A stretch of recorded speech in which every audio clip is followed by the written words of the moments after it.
बिस्मिल्लाहिर्रहमानिर्रहीम। ये एक्सरसाइज 2.1 का फर्स्ट क्वेश्चन है, क्लास 9th। इसमें कुछ ये नंबर्स दिए हुए हैं। इन नंबर्स को हमने आइडेंटिफाई करना है कि इनमें से कौन से रैशनल नंबर हैं और कौन से इर्रेशनल नंबर हैं। अगर उर्दू में कहें तो कौन से नातिक आदाद हैं और कौन से गैर नातिक आदाद हैं।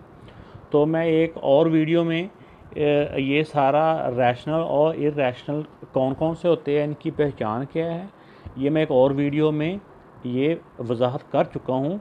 उस वीडियो को आपने अगर सर्च करना हो तो आप ऐसे लिखें, rational and irrational numbers by sir Nadeem Munawwar, तो वो वीडियो सामने आ जाएगी। उसको ज़रूर देखना। 5-6 मिनट की वीडियो है, शायद 7 मिनट की हो, तो इंशाल्लाह आपको बहुत अच्छी तरह से उससे ये समझना आसान हो जाएगा।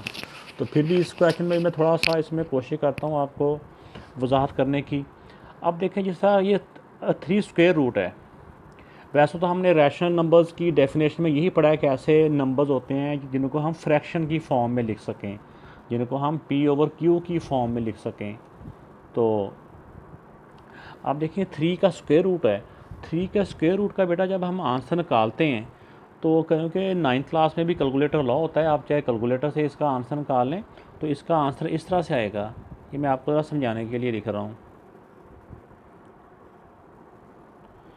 732050, और ये आगे भी इसका आंसर चलता जाता है।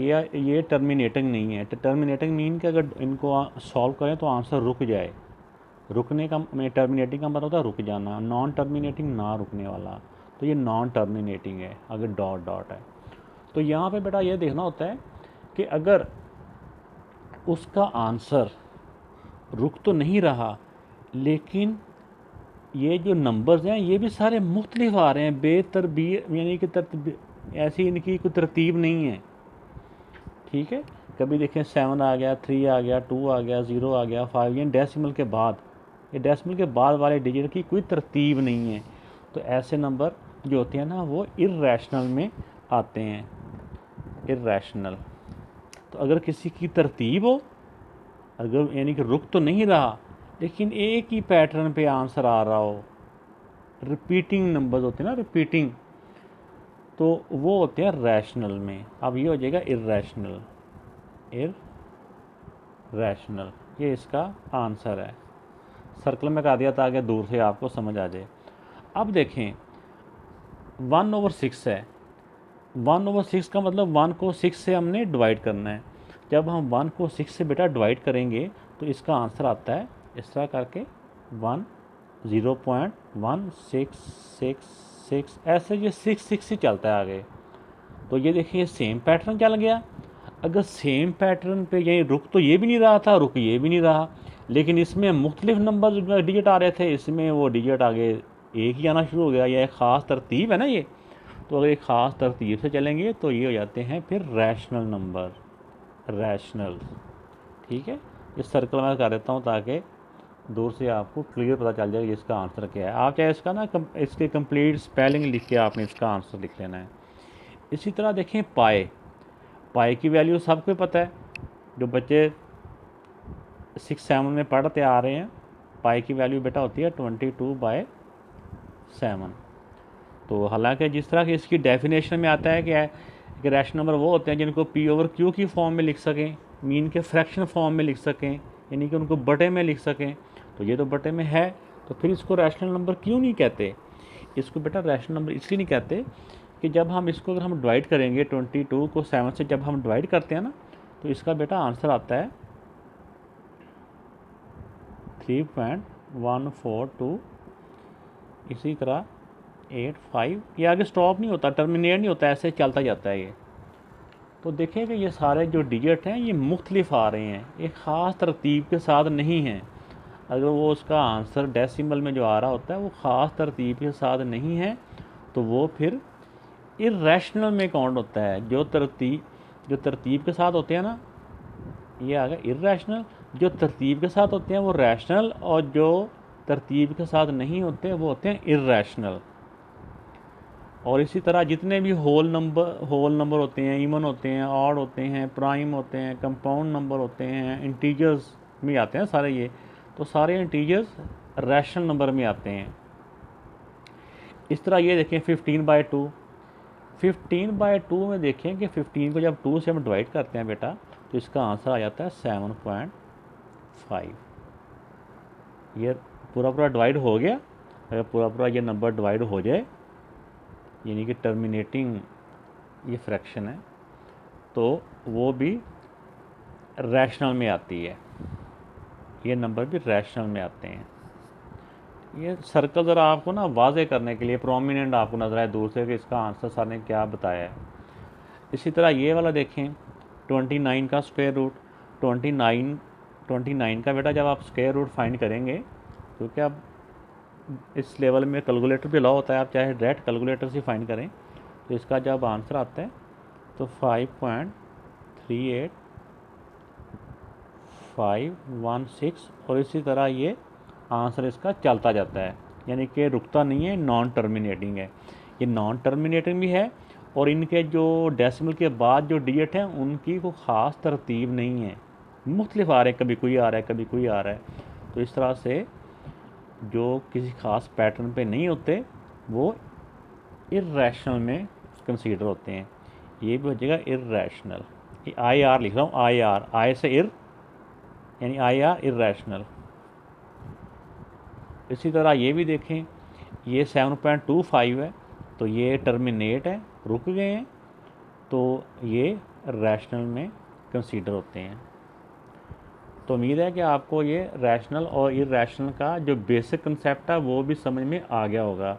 दोबारा से ज़रा बता देता हूँ, इर्रेशनल में डिजिट्स या डेसिमल के बाद डिजिट की कोई तरतीब नहीं होती, ठीक हो गया। नॉन टर्मिनेटेड तो होते ही हैं, नॉन टर्मिनेटिंग की बात नहीं कर रहे, सिर्फ इनके नॉन टर्मिनेटिंग के अलावा साथ साथ उनकी तरतीब नहीं होती, वो होते हैं इर्रेशनल। लेकिन ये भी जैसे नॉन टर्मिनेटिंग है, ये भी नहीं रुक रहे, लेकिन इसमें एक तरतीब है, जिसमें तरतीब होती है वो रैशनल होते हैं। इसी तरह जो स्टॉप हो जाते हैं, जो टर्मिनेट हो जाते हैं वो भी रैशनल, ठीक हो गया बेटा। तो बेटा इसी तरह से इस एक्सरसाइज का क्वेश्चन नंबर 2 है, इसमें डिफरेंट फ्रैक्शन दी हुई हैं, तो इन फ्रैक्शंस को कन्वर्ट करना इनटू डेसिमल फ्रैक्शन, इनको डेसिमल की फॉर्म में लेके आना है। तो ये वैसे तो आप इस तरह के क्वेश्चन जूनियर क्लासेस में भी करते रहे हैं, तो इसका एक पार्ट मैं करवा देता हूँ, बाकी पार्ट सिंपल डिवीजन ही है, तो वो आपने खुद से कर लेने हैं। आप देखो 17/25 है, तो ऊपर वाला जो नंबरेटर प्लेस पे होता है उसको लिखना होता है अंदर और 25 से डिवाइड कर देना है। अब देखें कि ये नंबर जो 25 है ये 17 से बड़ा है, अगर अंदर वाला नंबर छोटा हो तो डेसिमल लगा के एक ज़ीरो और साथ अटैच कर देना है, ऐसे ही है। अब 25 का टेबल काउंट करना है जो 170 से ग्रेटर ना हो, तो 25 6 था 150, इसको माइनस किया 0, 7 से 5 2। अब डेसिमल अगर पहले से लगा हो तो हम इसमें एक स्टेप में एक ज़ीरो लगा सकते हैं, तो 25 8 ज़ा 200। अब ये इसके इक्वल हो गया, तो ये पूरा पूरा डिवाइड हो गया, तो इसका बेटा आंसर क्या आ गया, इसका आंसर आ गया 0.68।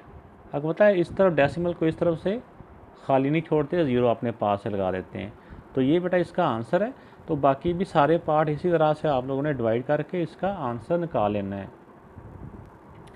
क्वेश्चन नंबर 3 में ये कुछ स्टेटमेंट्स दी हुई हैं, इनके बारे में हमने बताना है कि ये ट्रू स्टेटमेंट हैं या फॉल्स हैं। तो पहले जैसे स्टेटमेंट है 2/3 इज़ एन इर्रेशनल नंबर,